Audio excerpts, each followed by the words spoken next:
Amazing. Do I have to hit okay? I think so. That's good. Otherwise, it just stays on your screen. But yeah, it should be good. Yeah. Um, but yeah, thank you for coming. Thank you for joining me. I Yeah. figured this is a pretty Yeah. good time to start these conversations as well because I'm up this early with the state side. I don't normally get a chance to link up with too many people in the States because it's such a Yeah. funny time difference, or it's a quite an annoying one when it comes to during the day. So yeah, thank you for jumping on. But these early calls have made a difference now. I was like, if I can get these podcast episodes going and just having these chats, I'm thinking that there's so many new like connections just from having some of these conversations with other creators that I really want to start getting out there or at least documenting while we're going through this Hmm. process because I feel like, Hmm.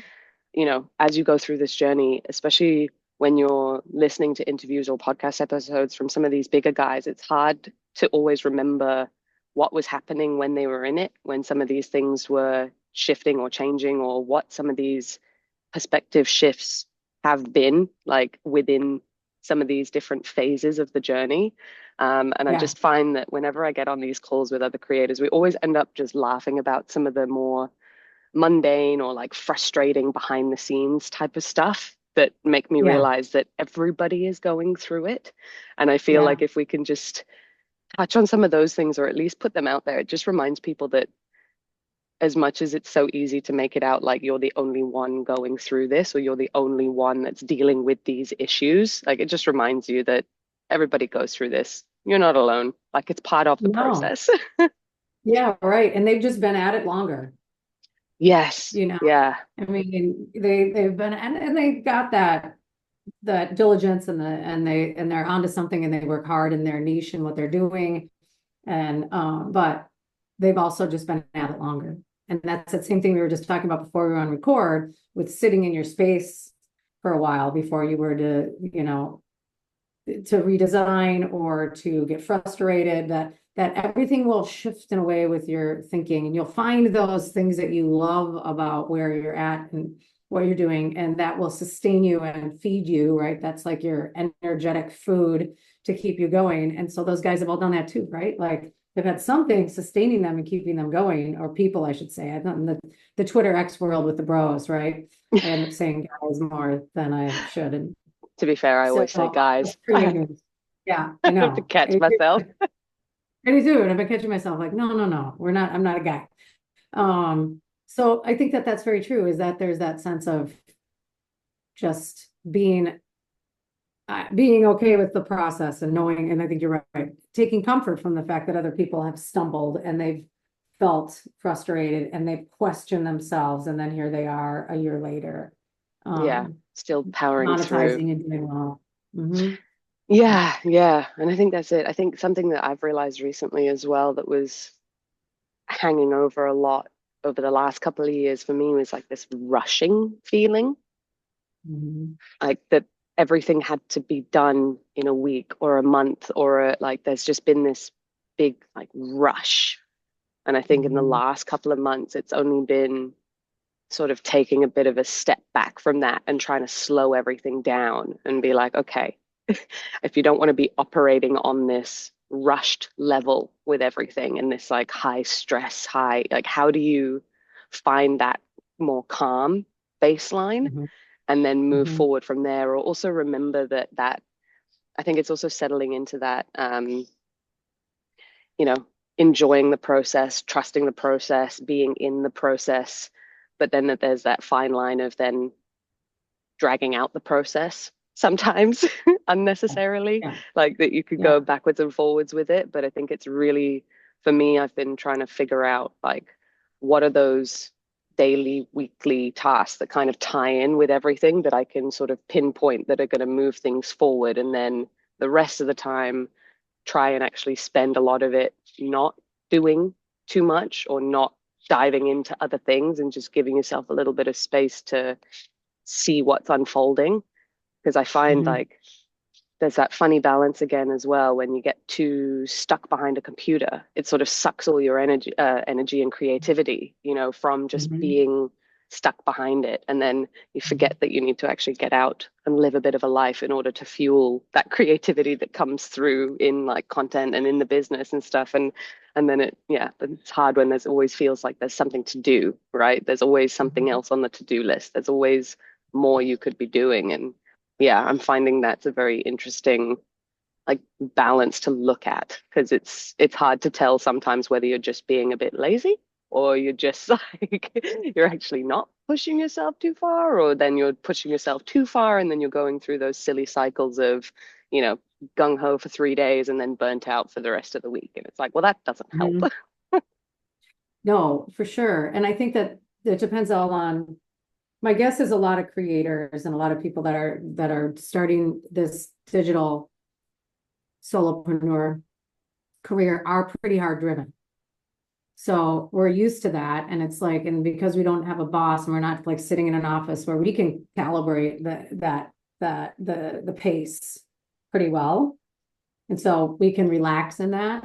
But when you're just all of a sudden on your own and you're doing it, that's a big unknown. And so I think you're right. We tend to drive harder at it.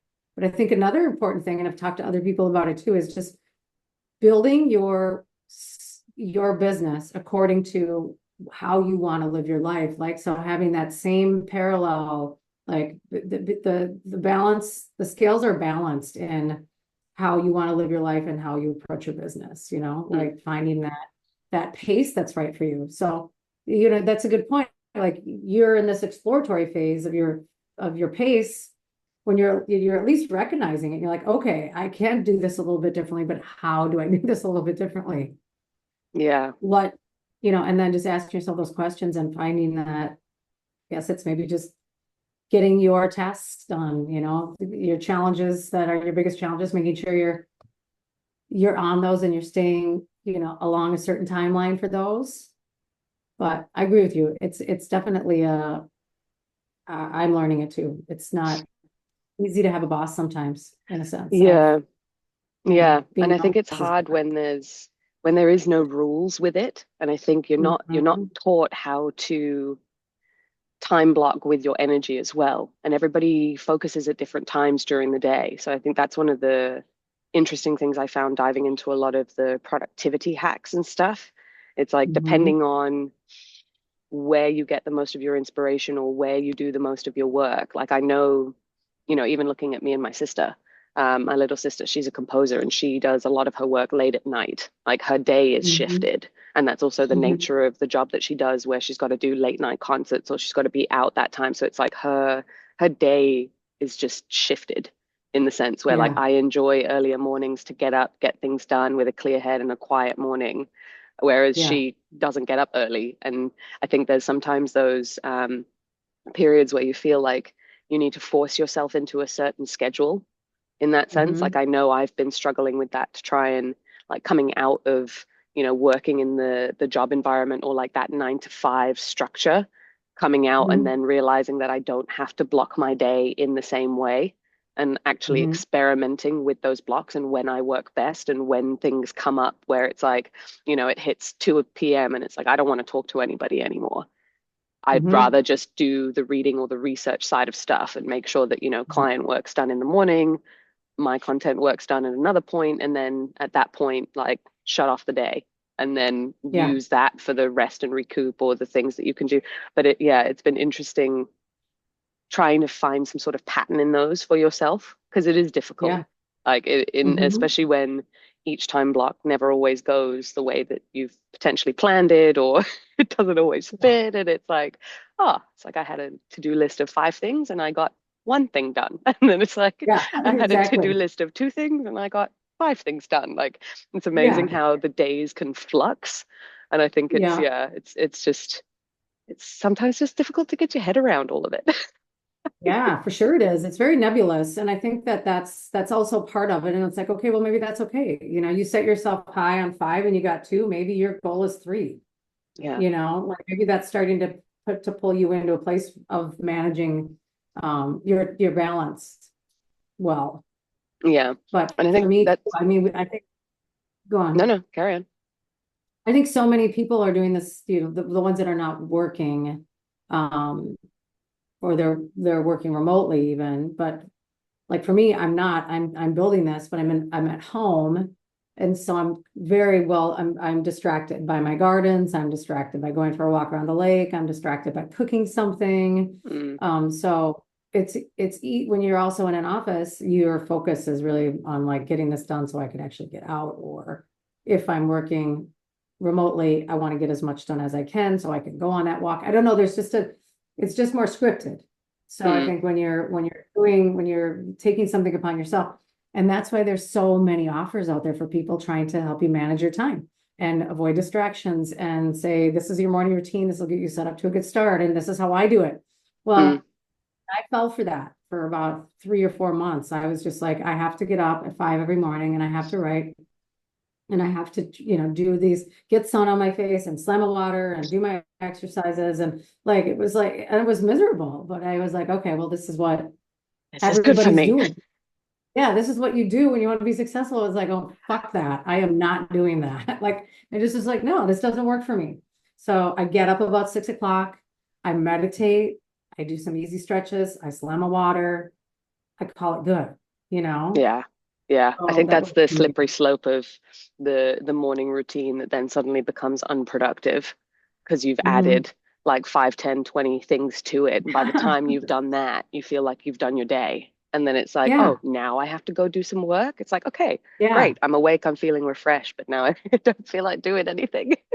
yeah. And I don't even know why I did that, like I don't like doing that. So, but that's true with our whole schedule and all of that. But that's a good like precursor to coursework or something when you're getting people in is spend a week on like tell me how you organize, as the group or however many people are in it.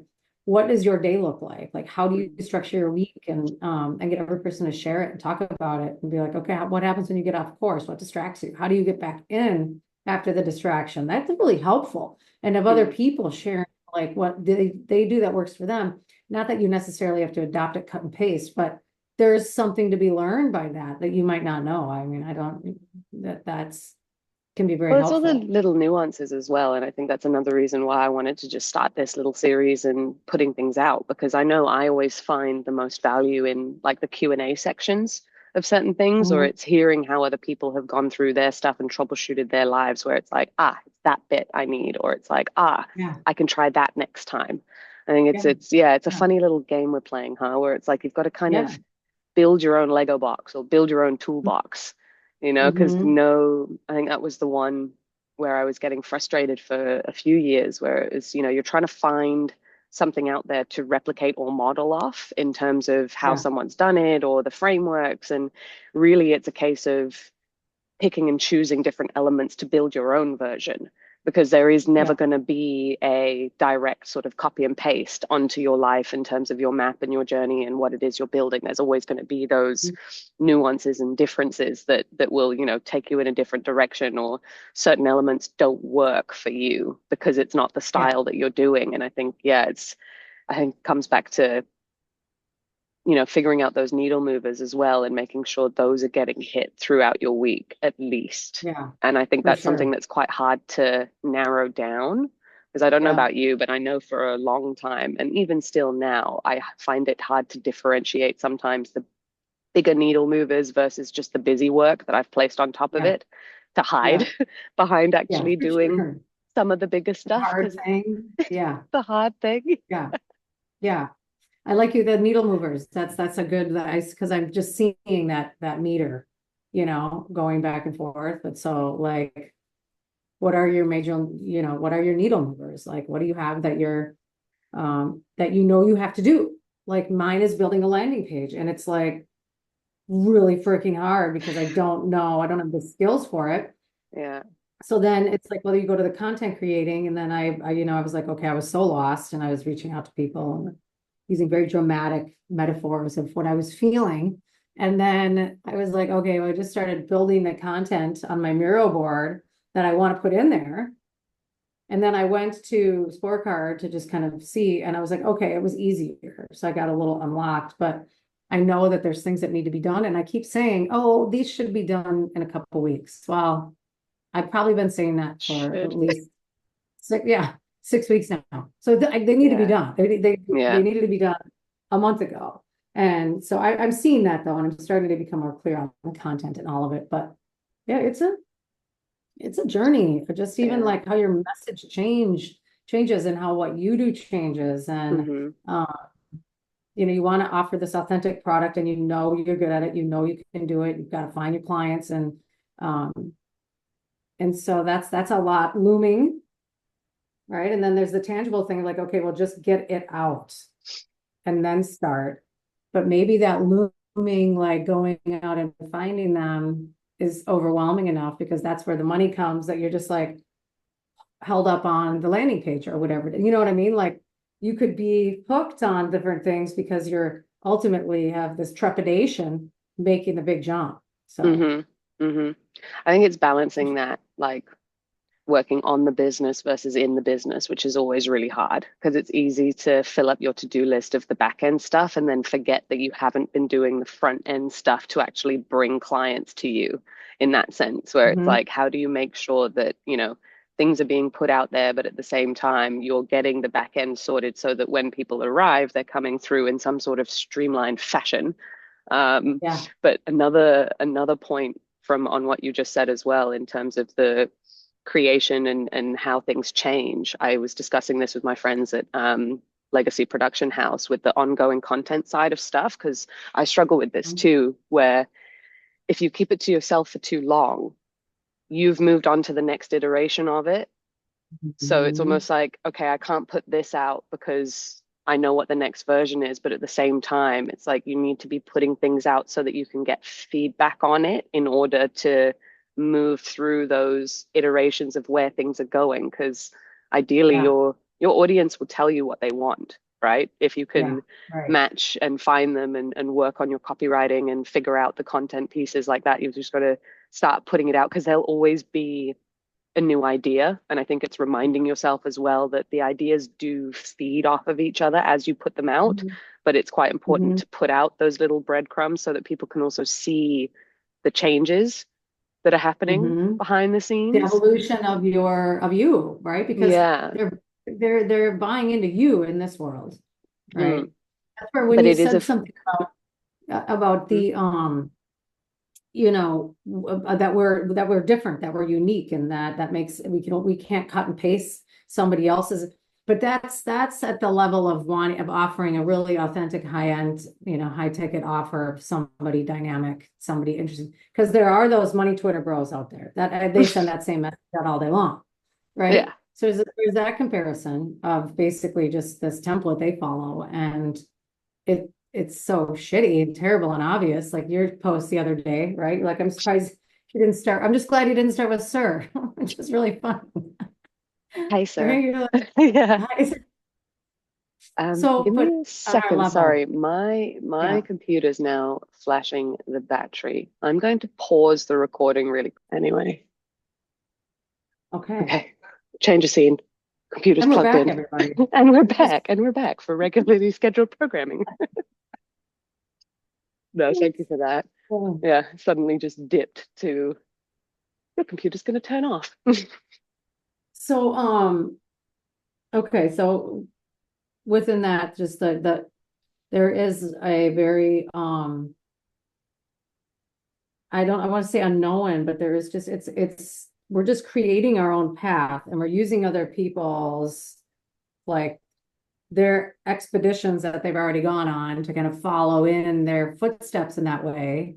But of course, no elements are the same. Different storms come up, you may take a different turn, that might have been washed out. I mean, I don't I know. like So that we're word unique. expedition. Yeah, we're on expeditions. We're Yeah. voyagers right now, really, like um and then you also have to be really flexible, I think, because like you said, your content can be irrelevant a week later or 2 weeks Yes. later, depending on. So my Notion is super thick with tweet ideas, and posting and content ideas.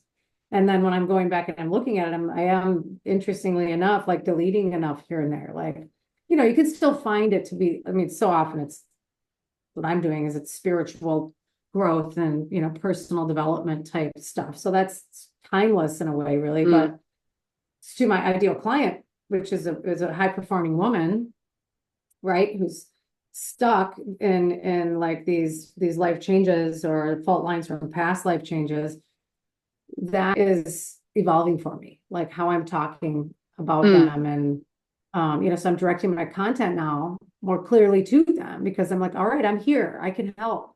That's why I'm doing all of this, is because I went through this stuff. And I had a lot of life breaks and I got through them. And it's like, well, I became really I'm buoyant, but I'm also got really honed in how to get through the ones that come to me yeah. now. Yeah. I think we talked about that on a call. It's like, as Yeah. I long as think there's we did someone last that time. you love, you are at risk of losing something and going through a big change. So, but it's interesting how that's changing for me. Like I just loaded up Tweet Hunter with, Nice. 10 days worth of content. And it's punchy. I mean, get ready, like it's coming out with a much different, more authentic voice. Which I just want to bring up one more point. It's interesting. I've had 3 calls in the last week with people who are so frustrated on on their social media because they really have been holding back from who they Hmm. really are. Like they haven't been lying about it, or they've just been, it's not even lies of omission. They're just not sharing a big part of them. Mm. That is like they're fearful that they'll lose their followers, or that they'll just fall flat on their face or whatever. I'm like, well, but that is who you are. So you should, you want to know if you're going to fall flat on your face now, because that's just you. And that then you need new followers. I said, but I guarantee all 3 of them, I'm like, everybody would love it. Everybody wants to hear your authentic voice. They want that fire. They want that passion. You don't want anybody to. I think it's that fine line as well of realizing that sometimes when you go onto posting online, you suddenly put on this veil of it needs to be professional in X tone, or it needs to, because I find myself doing the same thing as well. It's like vetting it. It's like, okay, who's going to see it? And then it's like taking it back a step. And I think it's reminding Mhm. yourself that, your social media is your business platform. And if you're not talking to your clients on that the same way that you're actually talking to your clients offline, there is a Mhm. disconnect Mhm. because they're getting 2 different people. And I think it's trying Mhm. to work really hard on reconciling the two and making sure that you are talking as you would to a friend or a sister. I think one of my mentors, she puts it so brilliantly. She's like, explain it like you would to a friend over a glass of wine. Like post Mhm. that, like, Yeah, because that's for the sure. explanation. That's Yeah. the way you talk to a friend, or you talk to a client, or you talk to, moving it away from it having to be a certain type of way. I think it's very Yeah. easy to, yeah, vet yourself. And it's also reminding yourself that you don't actually need that many people in order to build the business that you want. I think it's very easy to get caught up in this, like, I need millions, or I need that hundreds of thousands of followers, or this and this. And like, it has to be, it's like, no. And it's No. funny, like it feels like the most counterintuitive thing, but it's only when you can talk more directly to that person in that tone of voice. Like it's that clarity of, I know what I'm doing, I know how to help. Here it is. Join me or And don't. this is who I In am. that. Yeah, yeah. Right. And this is who I am. So for me, Mm, it's like I'm a little nervous, and I agree with everything that you said, and it's all very true. Um, and I was about to, I was like, oh, I want to remind her, but you brought it up, is that there's 8.6 billion people in the world, right? So mine is I'm focusing on women, so that's half of that. There's 4 billion women in the world that, I mean, clearly that, and I'm definitely like, I want to be myself in this game, right? I want to be able to be who I am to anybody. And so I wrestle a little bit with people thinking I'm not as sensitive, perhaps, or like compassionate or kind, because I throw out, I the like tough to, love. yeah, I throw out some tough love, and I'm also like to have fun, and I like to be a little outrageous, but it's like, but there's a lot of women that are high performing, like dynamic, magnetic women who like that.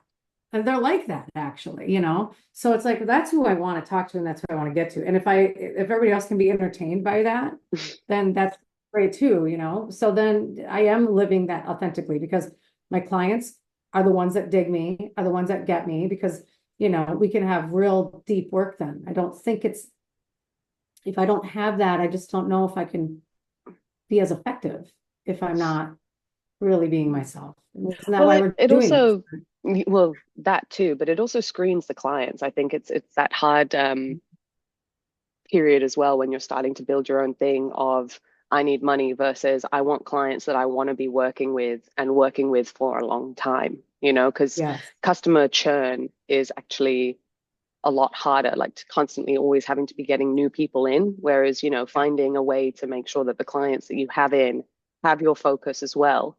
I think there's been a few interesting points around that in terms of, you know, even the way people run their businesses, where they'll get all these clients in and then they spend 95% of their time looking for new clients and forget about the clients that they've actually onboarded. So they don't even like, they're just constantly focused on bringing new people in that they neglect the people that have actually come into the business. And I think it's one of those things where, you know, people forget as well, word of mouth, as much of, you know, it's still highest level of human interaction. Like if you don't treat your clients well when they come in, that's going to do Those more inbounds for are, you than it will like, yeah, yeah. oh, for sure. I mean, all around, that's what your focus needs to be, And a right? And so referral is so much easier because the sale's already been made.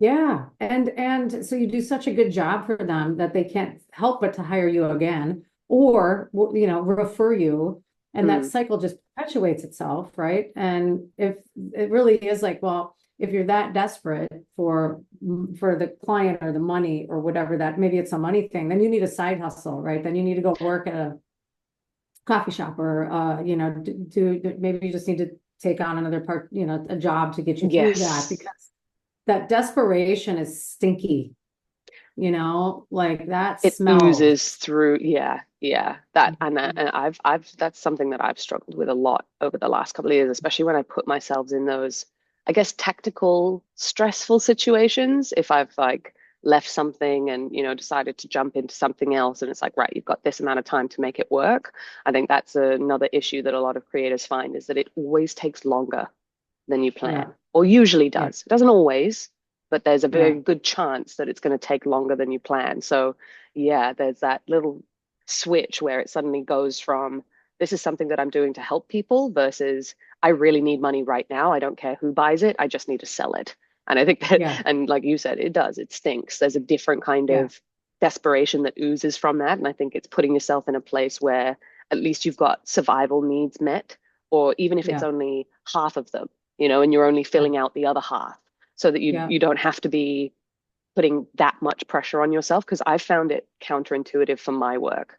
Like that's where I've yeah, had to make sure I have my baseline. I've got, you know, a little bit of work that I do with Legacy Builders, which is amazing. They're a ghostwriting agency. And then I have a handful of yeah, my own clients that I've come through over the years that have just kind of developed yeah, into what they've developed. And it's like, okay, that's the base. Now I want to make sure that I spend the time building the business side how I want yeah, it to be. And yeah, from that yeah, place of, again, not rushing, not yeah, this like frantic, it has to happen today, and yeah, be able to actually enjoy putting in the reps of things as well. Because I think we also yeah, forget that we don't know what we're capable of if we haven't put in the practice. And as you yeah, get better at coaching or as you get in different types of clients, like you also level up and you yeah, have new information that you can tell people you have the capacity to put to add an extra layer.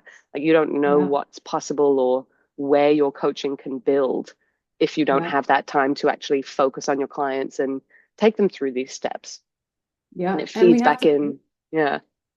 for sure, and we have to do that. Like we started this conversation with the, you know, the big heavy hitters out there, that are so the Dickie Bushes or, you know, the Dan Coes or these people that, um, but they've done that already. They've gone through those trial and error periods that Mm, that's how you become better, right? That's how you learn your own unique voice and your skill by working with people and seeing what felt good or not and taking the feedback. And then, you know, that is how you become great and how you become unique in that greatness, you know, but that takes, I mean, everybody's timeline is different on how they excel through that. But by taking the pressure off and having your income be enough, like just enough. Like, what do you need to get Mm, by? If you can get by for 2 years. So, but what it does is it does, when you don't see it that way, you don't, or you, that pressure is high, our sacral chakra, so our base chakra is our root chakra, and that's our safety and our sense of like having a home over our heads and having food in our mouth and being, warm. And uh, when that base, they all have to be synced. So when that hmm base chakra is not, that cog isn't moving smoothly, that hits the second chakra, the third, the fourth. So that goes, there's just a whole system that's basically set off keel because we're too freaked out Yeah, to really be able to you're in integrate our that system. like anxiety Yeah, baseline state. And I think it's also, it affects your creativity. Like to try oh, and for sure. assume that you can, be coming up with all this amazing ideas and creativeness that comes with, you know, all of this when you're baseline worried about that. It's difficult. Yeah, Obviously, it's not impossible because, you can have both, but yeah, I think people sometimes put a lot more pressure on themselves than necessary at the beginning of this journey. And especially yeah, when I know when I started out, even looking at me and my older sister were trying to do a lot of things together on this entrepreneurial journey as well. Like back in the day, we always realized, didn't want to have a boss and wanted to try and do our own things. But we used to just shoot ourselves in the foot with the plans that we'd have versus the timeline that we'd allocated for it. And it's yeah, like, it kills me now looking back, and I'm like, well, one day we'll get through and we'll bring all these, beautiful projects to life. But I think that's where a lot of yeah, people fall short. They say like, yeah, I want to be building this massive thing that's going to change my life, but if it doesn't happen in 3 months, yeah, and then it's like this, it doesn't take, like, it takes longer than that. And I think, yeah, even just that focus on that longer term mentality. It's a yeah, big part of this journey where it's like, no, if you're going to be doing this for the yeah, next 5, 10, 15 years, how do you make sure that you're also, I mean, it doesn't have to take you 5, 10, 15 years to set it up, but just knowing that there's that yeah. longevity with it, It's that it's years. like, It's like a couple years before you should probably really be feeling like you're comfortable enough to yeah, uh taking by not having saved money or by working to finally be like, okay, I can release from that and I can move smoothly into this. yeah. Well, I come back to the fitness analogy with it, where it's like, you don't complete fitness.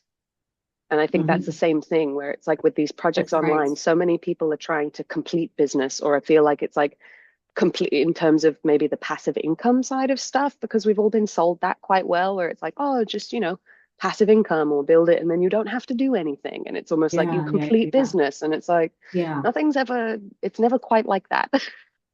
That's a great like thing for your bio. No business is ever complete. Yeah. Yeah, yeah. Well, there's That's always another powerful. level, there's always another phase, there's always another section. And I think it's also realizing that, you never want to be the bottleneck for your clients or yourself. Yeah. And it's just knowing that, every phase Yep. has its new phase. Like I Yeah. think I'd put that in my bio a while ago. Maybe I should bring it back. It might still be on my Twitter, but what you were saying about the expedition type thing, like I had this thought Yeah. about with my clients, it's like, I'll bring you to base camp, but the summit's on you. Like Yeah. I can only bring you so far until Yeah. it I gets just to had a some chills point. from that. Yeah, Yeah. well, until it That's gets to a point fun. where it's like, now what mentor you need, like go with them. Like, Yeah. or, because I think there is so much confusion around this starting point that people don't necessarily know where they're going, but it's Yeah. through this experimentation that you have to kind of muddle your way through and just Yeah. understand That's that, just normal. yeah, like it's just Yeah. the part Modeling of it. is the normal thing, right? Like you're just being tossed around. You are. Um, Try to get grounded as much as you can, but and I like that, I can get you a base camp, but you have to climb the summit or however you phrase that, is because you're also working with athletes. Yeah. Well, I've realized now that all my clients are athletes. And I think Yeah. that's also just a subgenre of the type of person that I want to be working with. Like you said Yeah. before, even with your clients, right? Like they're self-led women already. It's like I don't need to be motivating them on that level. It's not that Yeah. they need. They can do the No. work. They can put the reps in. The bit that they need is somebody to have as a sounding board and to Yeah. remind them what's possible. Because when you're in Yeah. it, you've not looked at what's possible necessarily online, especially. Yeah. Hmm. And that's where I Hmm. find the support with my clients helps the most, just because I've been looking at all these different ways that you can build, whereas they've been focusing on their skill. And that's great. They need to be focusing on their skill. And I think that's Yeah. why coaches come into play on all levels and all realms. I think that's also another thing that I'm realizing as well. It's like Yeah. there's coaches for everything. If there is an element of your life that you need to be fixing and you haven't, and it's been on your to-do Yeah. list for a long time, Yeah. probably time to get a coach, even if it's just for Yeah. a period of time to get you through Yeah. these harder phases, because it's Yeah. always that momentum that's the hardest. Yeah. It was the same thing. I was a trained personal trainer, and it was only when I hired a coach that I made the biggest difference in my own training and Yeah. programming, because what I Yeah. wanted to do was different from even the training that I was learning. And I needed that accountability of somebody else. Like, I don't Yeah. necessarily need the weekly calls or this, but I need the program, and I need somebody checking in with me saying, have you done it? Yeah. It's like, Right. Hmm. Yeah. Yeah. I am going to yes, before midnight. yes, yeah. But it's also, Then you're just hiking up your trails and hiking down your yeah, trails. exactly. I can go the trails. But I think it's also that element of, like, coaches aren't necessarily here to tell you what to do. They're more there to catch you when you fall and like Yeah. troubleshoot the Yeah. oops that come up Yeah. in For life. sure. Like, because that's the biggest thing. Like at the end of the Yeah. day, all these frameworks, all these A to B, like it's all out there on the internet. It's all free. Yeah. Like Yeah. technically we all know what to do. It's a Right. to-do Right. list. You set a goal, you go from here to there. Like I'm pretty sure we're all, succinct adults in the sense that we understand that concept. It's just amazing to me how difficult it is to do by yourself sometimes with Well, your it's life. so true. And I think that when you mention like that you want to work with people like friends, like talk to your mentor had said, talk to people when it's like you're having a glass of wine with your friend. But there's also a piece of it too, like with in terms of coaching and mentoring, where it's like the best coaches are the ones who's like you would talk to them like you're their best friend. And this woman, Guillaume, had done it in a master class, and she mentioned, she goes, if your friend, let's just say your friend is terrified of jumping, right? They want to do this base jump, or they want to do a hang glide or whatever it is, and they're just terrified of doing it.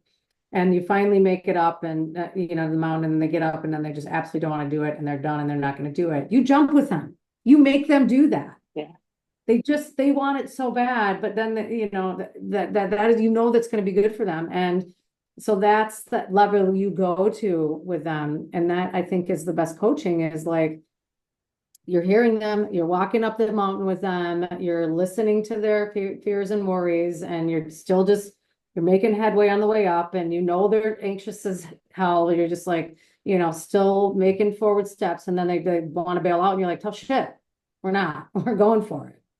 And that's the kind of firmness, I think. And, that you're not coaching somebody to be their friend. Maybe you can be their friend later or after, but Yeah, yeah. you're You get that guiding, or you're added working. layer of being able to go, just do it.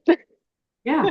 Right. Yeah, Just like, oh no, you're just doing it. So I yeah, think that's a good analogy to use, right? Is like, yeah, speak to yeah. somebody that you're very comfortable with, and you're very comfortable saying, no, no, no, you're not backing Mm, out this time. I know who you are, and you make them do it. And then they're so grateful for it. yeah. And that's where the inner work comes in a lot for the coaches as well, because you've got to be being brave yourself and tackling your own inner battles to be able to turn around to your clients and say, well, just do it, because Yeah. you can do it in that situation as well. And I think Right. that's where For a lot of sure. people struggle too with some of this stuff. And I know I have for a while, where it's like, at the end of the day, I can't do your reps for you, Hmm. especially in the coaching side of stuff. Like I'm not entering into a service-based business again in the sense where I'm fulfilling on content or client work, like I was at an agency. Like with the Yeah. coaching that I do, I'm supporting you, we're troubleshooting and doing all of that. But at the end of the day, you got to go out and experiment. And I think it's being Yeah. able to, have your own boundaries, set them for yourself as well, but just embody that bravery. I think it just takes a lot of bravery. And I think people Oh, for sure. forget that, Yeah. it's easy when you look at these, bigger creators and they sit there and they go, oh yeah, and back at, I had to go through this, I had to go through that. It's easy to feel this disconnect. But having Yeah. been in this space for so long now and watching the number of people that are able to make this happen, just like the Yeah. sheer volume of people that can take an idea, no matter Yeah. what it is, and turn it into Yeah. an online income by the process of content creation, getting your message out there, creating the offer, over time. And it's like, it's true. It really is true. Like this is Yeah. available to anybody. It's just being Yeah. able to have that head on you to remind yourself that it's a process and it's going to Yeah. take time. And it's that if you can add an extended timeline to your personal deadline, like Yeah. something will happen. It's Yeah. not a For case sure. of if, it's a case of when. Yeah. And I That's think exactly right. that's then the bit that you can speed up or slow down. And Yeah. yeah, still always blows my mind where when you realize that like building your own thing is just the biggest smack in the face of self-development Yeah. you will ever have because Yeah. you are your bottleneck of everything that you do. And Well, like wherever you're at is the level that you've been able to address your own issues. yeah. It's so true. And so you really are, because it's not like you're telling you have to do the reps. These are people that know that, right? It's like, what is really preventing you from doing those reps? Like, where is this fear of action? Like, so you Mm, go in and I'm saying now it's like you discover, uncover, and recover, you know, like you discover what that is, mhm. you uncover it, you open it up, you look at it, and you're like, oh God, that's been sitting there a long time, way too long. And then you recover from it by releasing it. And now you're like, okay, this is done. And now you're moving more freely again until you hit that next, Yeah. bottleneck or, And then the anyway. cycle starts again. The cycle starts again, but you've evolved. You're like, you're up Yes. further. You're moving more. Yeah. Yeah. You're facing Oh, the this same is, same level with new tools. yeah. Well, coffee talk went well for us, I think. Yes. Thank you so much for joining me on this. I'm really excited to see how Yeah. these turn out. Like I said, it's just Yeah. I just want to capture some of these moments because I'm realizing um it's been an interesting like almost split feeling where you're sort of sat in this Yeah. current moment and you're like, this is going to be the before to my after in that Yeah. sense. And I think in Yeah. terms of even reminding yourself as you go through this journey, like these are the rocky time lapses of Yeah. training, right? These are the reps that Yeah. you're putting in. And it's like Yeah. how can you collect as much of this footage as you can while you're going along the path? And then for Yeah. me, it's going to be interesting. I want to try and do this series towards this end of the year, but then put in my diary to like touch base with everybody in a year's time as well Yeah. and see if we Yeah. can have another catch up and it's like just reassess where we all are. Because I think For that's sure. another, yeah, element that's hard sometimes when you are a creator. It is a funny 2, 3 year gray period where Yeah. you're no longer who you were. You don't fit in Yeah. with the big guys that are, fully at that next Yeah. level, but you also know Yeah. that you've embodied enough of what you're doing. The time just has to catch up with the reps. It's It's like, like our montage, man. It's like yes, what our montage is. It's the movie montage of our business life. exactly, exactly. Thank you so much. Well, I'm going to stop the thank recording you. now.